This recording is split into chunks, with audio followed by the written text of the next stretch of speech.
যুদ্ধাপরাধ মামলায় মৃত্যুদণ্ডের রায় বাতিল করে জামায়াতে ইসলামীর নেতা এটিএম আজহারুল ইসলামের বেকসুর খালাস পাওয়ার ঘটনায় ন্যায় বিচার প্রতিষ্ঠিত হওয়ার সুযোগ তৈরি হয়েছে বলে জানিয়েছেন আইন উপদেষ্টা আসিফ নজরুল। এমনকি আজহারের খালাসের সুযোগ সৃষ্টির কৃতিত্ব জুলাই গণঅভ্যুত্থানের অকুতোভয় নেতৃত্বের মন্তব্য করে মঙ্গলবার ফেসবুকে একটি পোস্ট দিয়েছেন তিনি।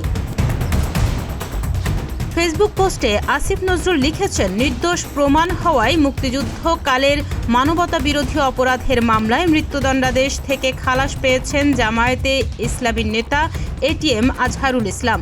দণ্ডাদেশের বিরুদ্ধে তার করা রিভিউ সর্বসম্মতিক্রমে মঞ্জুর করেছেন প্রধান বিচারপতির নেতৃত্বাধীন সুপ্রিম কোর্টের আপিল বিভাগ। তিনি আরও লিখেছেন, আজহারুলকে মৃত্যুদণ্ড দিয়ে আন্তর্জাতিক অপরাধ ট্রাইব্যুনালের রায় এবং মৃত্যুদণ্ড বহাল রেখে এর আগে আপিল বিভাগের দেয়া রায় বাতিল ঘোষণা করা হয়েছে আজকের রায়ে। সবশেষে এই উপদেষ্টা লিখেছেন, এই ন্যায় বিচার প্রতিষ্ঠিত হওয়ার সুযোগ সৃষ্টির কৃতিত্ব জুলাই গণ আন্দোলনের অকুতোভয় নেতৃত্বের। এই সুযোগকে রক্ষা করার দায়িত্ব এখন আমাদের সবার। ডেস্ক রিপোর্ট, প্রতিদিনের বাংলাদেশ।